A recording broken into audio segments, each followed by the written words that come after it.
नमस्कार, बहुत स्वागत है आप सभी का। मैं हूं आपके साथ Poonam Sharma Solanki. First India news देख रहे हैं आप। खास मुलाकात है और आज मुलाकात भी वाकई खास है। हम आपको मिलाने जा रहे हैं प्रसिद्ध भारतीय शास्त्रीय संगीतकार से। वैसे उनको ये विद्या तो विरासत में मिली है, लेकिन अपने संघर्ष के बलबूते, अपने मेहनत के बलबूते आज दुनिया में नाम कमा रहे हैं।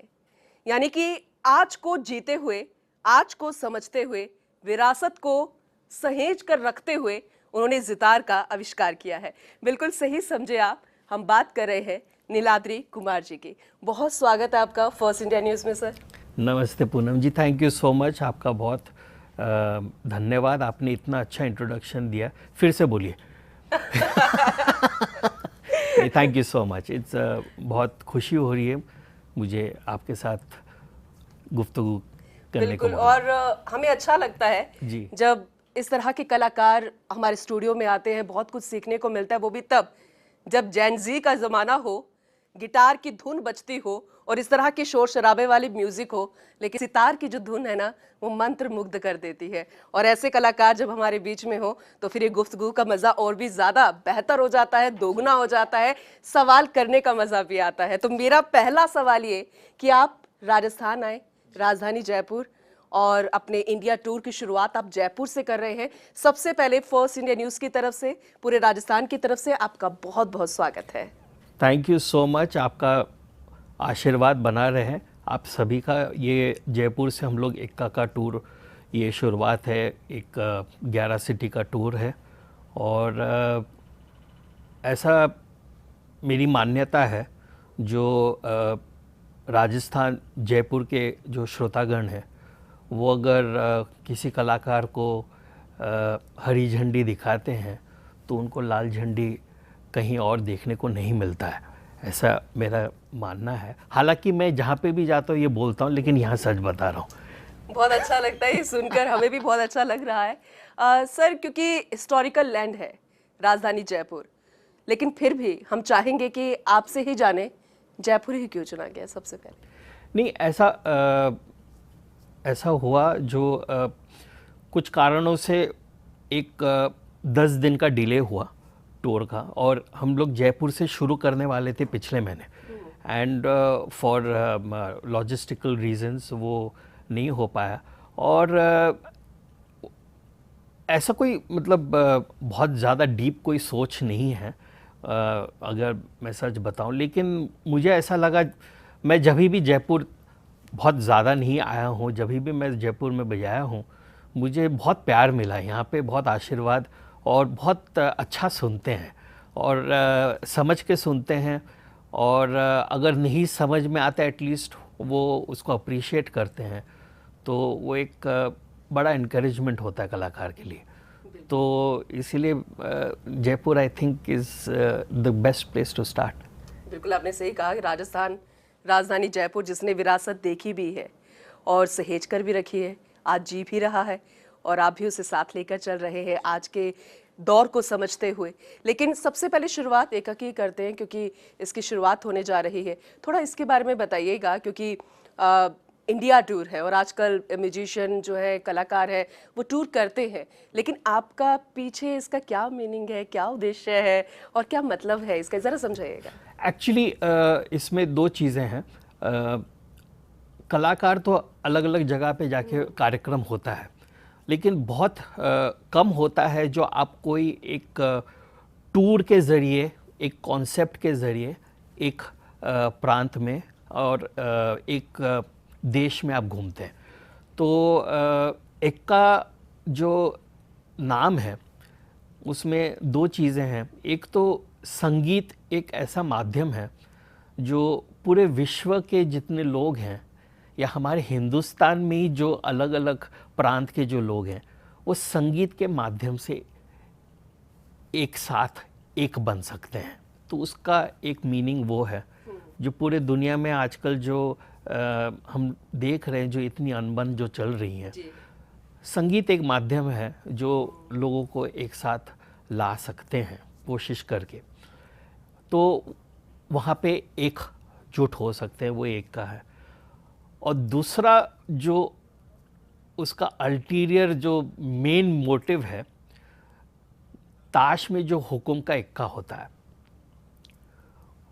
जिसके पास हुक्म का इक्का है वो बाजी जीत जाता है, ऐसा मानते हैं। मुझे ये मतलब मैं आपको कौन सी बाजी जीतनी है? नहीं, बाजी जीतना मतलब संगीत में बाजी रोज बाजी जीतनी पड़ती है। जब भी आप मंच पे जाते हो, जब भी कर्टन खुलता है, वापस नए दौर से उसको नए तरीके से उसको जीतना पड़ता है। कल क्या किया आपने वो भूल गए आप, आज क्या करने वाले। बहुत अच्छी बात है। तो हुक्म का इक्का जो हमारा संगीत है ना, शास्त्रीय संगीत, वो ऐसी विरासत है जो कोई भी दूसरे संगीत, कोई भी डिफरेंट जॉनर बोलिए, कोई भी स्टाइल बोलिए, उसके साथ आप शास्त्रीय संगीत के साथ आप जो मिश्रण कर सकते हो, ये शायद ही दुनिया में दूसरा कोई संगीत का एक ऐसा आप बोल सकते ट्रेडिशन है जो अलाउ कर सकता है, आपका मतलब दिमाग ओपन रखता है उस ढंग से। तो वो हमारा जो संगीत है, शास्त्रीय संगीत, ये अलाउ करता है। तो ये मेरे लिए इक्का है, हुक्म का इक्का, जो कहीं पे भी आप जाएं, जो लोग, मैं बहुत सारे लोगों से जब मिलता हूँ, ऐसे बहुत बार बोलते हैं दैट पहली बार हम लोग ने ये संगीत सुना, हिंदुस्तान में रहते हुए भी पहली बार उन्होंने सितार वो सुने हैं या देखा होगा फोटोग्राफ्स में या टेलीविजन में माध्यम नाम सुने हैं, लेकिन एक्चुअली उन्होंने बैठ के कभी उन्होंने आमने सामने बैठ के उसको उसका दीदार भी नहीं किया, उसको सुना भी नहीं। तो ऐसे बहुत हमारे खुद के देश में ही ऐसे बहुत सारे लोग, और जहाँ तक युवा पीढ़ी है, थोड़ा सा मेहनत करना पड़ रहा है हम लोग को उन तक पहुँचने में। मेरा नेक्स्ट क्वेश्चन वही था। तो बस ये संगीत जो है हमारा हुक्म का इक्का है, और ये सबको अगर पहुंच जाए सही ढंग से तो सब एक साथ इक्का बन सकते हैं। बिल्कुल आपने ठीक कहा। संगीतकार, और वो भी शास्त्रीय संगीतकार, जब आप मंच पर बैठे होते हैं, किसी ऐसी जगह पर बैठे होते हैं, वादन की शुरुआत होती है, सामने जो श्रोता होता है, सुनने वाला होता है, लिसनर होता है, वो अच्छे मूड में है या नहीं है, वो उस धुन से तय हो जाता है, यानी कि उसको मज़ा आ गया, वो खुश है। लेकिन आप जो उसका वादन कर रहे हैं, आप किससे खुश होते हैं, तालियों से या संख्या से? कितने लोग आए हैं? ये आपने बहुत ज़्यादा डीप प्रश्न पूछ लिया। कलाकार किससे खुश होता है? एक जोक के तौर से मैं आपको एक इंसिडेंट बताता हूँ। एक बहुत बड़े कलाकार ने, एक बार हम लोग साउंड चेक कर रहे थे, बहुत सीनियर कलाकार, तो वो कुछ कारण से वो किसी और एक जूनियर कलाकार पे बहुत नाराज़ थे, और उन्होंने तय कर लिया था जो वो जब कलाकार आएंगे उनको बोलेंगे आज तुमको बजाने को नहीं देंगे। तो वो पूछ रहे थे हम सभी को, बाकी जो कलाकार थे मंच पे, जो कलाकार को दुख कब, सबसे ज़्यादा दुख कब होता है? तो हम लोग समझ गए जो कलाकार को सबसे ज़्यादा दुख कब होता है, आप बजाने के लिए आए हैं, आप कुछ पेश करने के लिए, आपको उसका मौका नहीं मिला। तो पीछे से एक कलाकार ने कहा, कलाकार को सबसे ज़्यादा दुख तब होता है जब पेमेंट नहीं मिलता है। तो दुख के तो अलग अलग कारण हैं जी, लेकिन ऑन अ सीरियस नोट, जैसे आपने कहा, जो सामने वाला जो श्रोतागण है उन तक मैं पहुंच पा रहा हूँ कि नहीं, मेरे लिए सबसे इम्पॉर्टेंट कार्य जब मैं मंच पे बजाता हूँ, वो जो श्रोता है वो मेरे लिए वो भगवान का स्वरूप है। छोटा है, बड़ा है, मीडियम है, उससे कुछ फर्क नहीं पड़ता है साइज वाइज, बट वो एक आत्मा हैं जिन तक मैं पहुंचना चाहता हूं। जो भी मेरे पास साधन है वो साधन को एकीकृत करते हुए मैं उन तक पहुंचना चाहता तो हूं। ना ही संख्या का फर्क पड़ता है ना उस तालियों की, क्योंकि कई बार कहते हैं ना कि हम इतने ध्यान में चले जाते हैं, इतने फील में चले जाते हैं, इतने मंत्र मुग्ध हो जाते हैं कि उसकी ज़रूरत नहीं पड़ती, आप भाव जान लेते हैं, आप कनेक्ट हो जाते हैं अपने आप। कोशिश करते हैं, ये हमारा आप बोल सकते हैं धर्म है, ये हमारी कोशिश रहती है, ये हमारी एक तरीके से आप बोल सकते हैं जो हर कलाकार की ये मनोकामना होती है, जो श्रोता तक वो पहुंच पाए, वो जो कहना चाह रहे हैं वो उन तक पहुंच पाए उनकी भाषा में। सर सवाल तो बहुत सारे हैं, खासकर सबसे पहले मेरा ही सवाल है जितार को लेकर, फिर वनतारा और केबीसी का एक्सपीरियंस कैसा रहा, लेकिन वक्त एक छोटे से ब्रेक का हो गया है, एक छोटा सा ब्रेक लेते हैं, फिर उसके बाद गुफ्तगू की शुरुआत कंटिन्यू करेंगे। एक छोटा सा ब्रेक, फौरन लौटेंगे।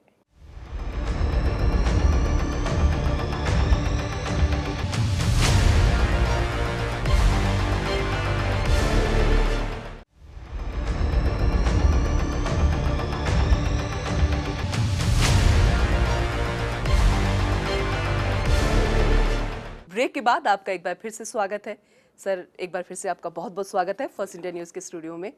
ब्रेक पर जाने से पहले मैंने सवाल किया था कि मेरा एक सवाल है, सर सितार वादन की हम बात करते हैं, लेकिन ये सितार क्या है? मुझे लगता है कि कहीं ऐसा तो नहीं कि आपको विरासत में मिला था इसलिए आपको सितार बजाना पड़ गया, या फिर आज के दौर में गिटार का जमाना है तो आपको उसको भी साथ में लेकर चलना था? Just a joke, but I just want to know what is reality behind it. Actually it's not a joke, शायद ये भी एक कारण कहीं बैक ऑफ द माइंड हो सकता है, लेकिन जो आप इसलिए मैं उसको मान रहा हूँ, उसका कारण ये है दैट सितार तो एक जो साज है उसका जो हिस्ट्री है हम सब जानते हैं, और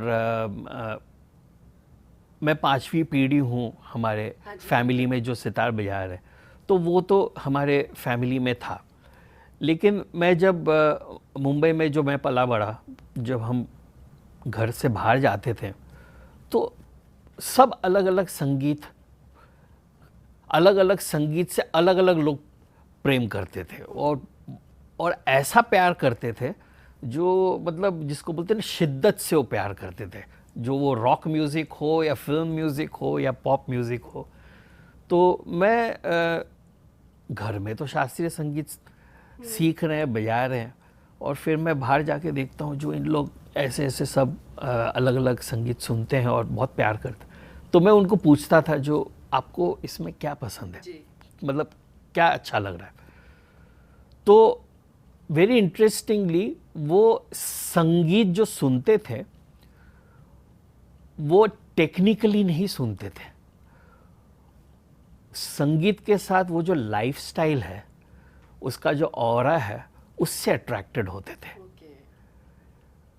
तो जब टेक्निकली कब आप संगीत को सुनना शुरू करेंगे तब आप बहुत सारे अलग अलग संगीत से भी आपका मिलना होगा, तो उसमें शास्त्रीय संगीत भी आ जाता है। तो मुझे ऐसा लगता था जब मैं स्कूल कॉलेज उस दौरान, जो शायद इनको वो साउंड और वो टोन और वो aura with surrounded with that sound and tone, उससे वो प्रभावित है। तो काश मुझे वो साउंड मिल जाए और मैं हमारा जो पोइट्री है वो उन तक उस साउंड के साथ उस माध्यम से पहुंचा पाऊँ। तो ये एक सोच थी। काफी टाइम तक आप हो गए सक्सेस या फिर चल रहा है अभी वर्क इस पे? नहीं, ये तो एक सोच ही रह गई थी, क्योंकि उस ज़माने में एक आप कोई भी इंस्ट्रूमेंट बनाना तो छोड़ दीजिए, एक छोटा सा इलेक्ट्रिक पिकअप खरीदने के लिए आपको, अगर आप जब बाहर जाओगे इंडिया के बाहर, तभी आप लेके आ सकते हो, और फिर वो चलेगा कि नहीं, वो उसका कनेक्शंस हो पाएगा कि नहीं करेक्ट। तो ये सब एक्सपेरिमेंट्स बहुत टाइम तक ये चलता गया। तो सितार का कैसे वादन होता है? क्या सितार से होता है या फिर इसके क्या बताइए? सितार एसेंशियली, सितार एक्चुअली एक इलेक्ट्रिक सितार है। ठीक है। उसमें 5 तार हैं जो बजाया जाता है, और वो इलेक्ट्रिक होने के कारण वो आप कोई भी साउंड उसके साथ प्रोसेसिंग कर सकते हो। ठीक है। और सितार क्या है, एक सितार तो राजा इंस्ट्रूमेंट है, लेकिन मैं उसको रानी मानता हूँ। मैं सितार को रानी मानता हूँ, तो वो रानी है। सितार का कोई रिप्लेसमेंट हो नहीं सकता है। सितार एक ऐसा साइंस हमारे विरासत का है जो शायद वर्ल्ड का ग्रेटेस्ट इंस्ट्रूमेंट उसको मान सकते हैं। उसका एक बहुत छोटा सा सिंपल कारण मैं बताऊं, दुनिया में जितने भी साज हुए हैं या बने हैं, इधर वो फ्रेट्स वाले होते हैं या बिना फ्रेट के होते हैं। जो फ्रेट वाले साज होते हैं उसको फ्रेटेड बोलते हैं, और जिसमें फ्रेट्स नहीं है, जैसे वायलिन हुए या दूसरे जो चेलो, ये सब जो साज उस फ्रेट्स नहीं है तो फ्रेटलेस बोलते हैं। सितार एक ऐसा साज है, फ्रेट्स भी है, और उसमें जब आप मींड उसको तार को जब आप खींचना शुरू करते हो, वो फ्रेटलेस हो जाता है। तो एक ही साज में फ्रेट्स और फ्रेटलेस, ऐसा दुनिया में दूसरा कोई एग्जाम्पल नहीं है, और ये हमारा विरासत है। तो और उसको मुझे लगता है कि चाहे कोई भी इंस्ट्रूमेंट आ जाए, लेकिन वो आप नहीं छोड़ने वाले, उसको साथ लेकर चलेंगे। और ये ज़रूरत नहीं है, आपकी चॉइस है खुद। नहीं, वो छोड़ना तो छोड़ दीजिए, वो अलग बात है, वो मुश्किल है। आप सोचिए, जो इतने सारे ऑब्स्ट्रक्शन हर जनरेशन में आ चुका है, और एक साज 400-500 साल से, और हमारे माँ सरस्वती के हाथ में भी जो वीणा है जी। वो भी साइंस तो इंस्ट्रूमेंट का सेम ही है। एक साउंड बॉक्स है, एक ब्रिज है, और तार जा रहे हैं, और खूंटी है। तो हमारा साज कहाँ से माइथोलॉजिकली वो अटैच्ड। तो ये इतने सारे डिस्ट्रैक्शंस आते हुए भी ये साज इतने साल तक चला, इतनी युग तक, तो ये तो चलता जाए। ये चलता रहेगा, इसी साफ पता चलता है। और सर, बहुत सारे अवार्ड्स आपने अपने नाम किए हैं, आपकी धुन आज भी सुनाई देती है अलग नहीं, अलग बहुत जगहों सारे पर। अवार्ड्स है जो नहीं मिला है, उससे ज्यादा है। हम यही चाहेंगे कि बहुत जल्द वो आपके नाम हो। नहीं, बस मैं मजाक लेकिन आपसे एक्सपीरियंस जानना चाहेंगे, क्योंकि जितने लोग आपको सुन रहे हैं वो यही चाहते हैं।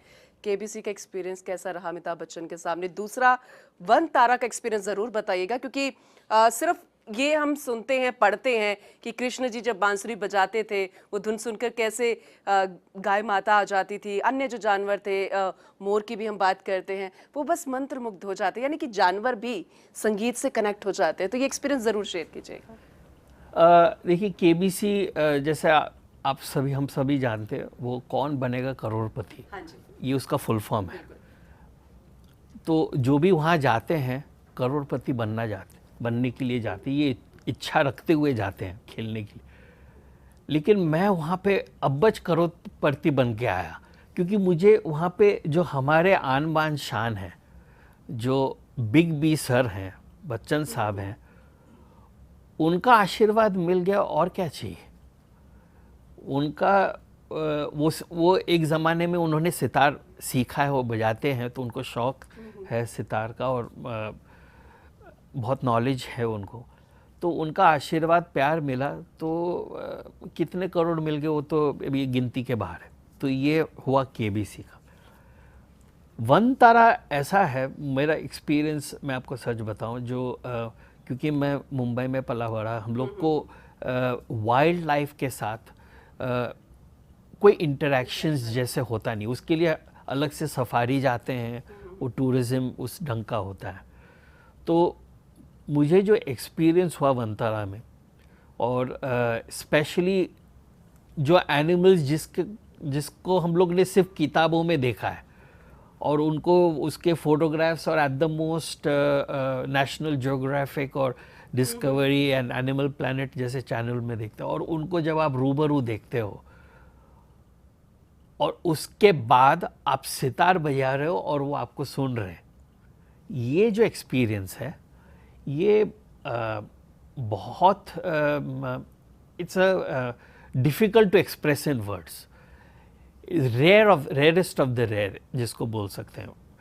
तो जैसे आपने कहा जो कृष्ण जी बांसुरी बजाते थे तो सारे एनवायरनमेंट वो बदल जाता था। जो एनिमल्स होते हैं उनका जो हियरिंग है वो हाइटेंड होता है, बहुत पावरफुल, बहुत सेंसिटिव होता है। तो वो कैसे म्यूजिक को सुन रहे थे, ये अगर एनिमल्स बोल पाते ना, मैं जानना चाहता हूँ उनको कैसे लगा ये संगीत सुन के, ये मैं जानना चाहता हूँ। मुझे तो उनको सुना के बहुत मज़ा आया, उनको कैसे लगा ये मैं जानना चाहता हूँ। अगर कोई जानकारी हो सकती है, कोई साइंटिफिकली रिसर्च करके वो निकाल पाते हैं, लेकिन शायद वो मुश्किल है, टाइम कंज्यूमिंग है। फ़िलहाल हम लोग इक्का के बारे में बात करते हैं। बिल्कुल, लेकिन सर एक और सवाल जो कि हर कोई जानना चाहेगा, हो सकता है सवाल किए भी गए हो, ये हो सकता है ना कभी किया हो, और हो सकता है बहुत डीप भी हो, लेकिन ये सवाल इसलिए क्योंकि जब आपको विरासत में बहुत कुछ मिलता है, एक नाम होता है, जैसे कोई एक बड़ा डॉक्टर है, उसका बेटा डॉक्टर ही बनेगा, तो आप समझ गए होंगे मेरा सवाल कैसा होगा।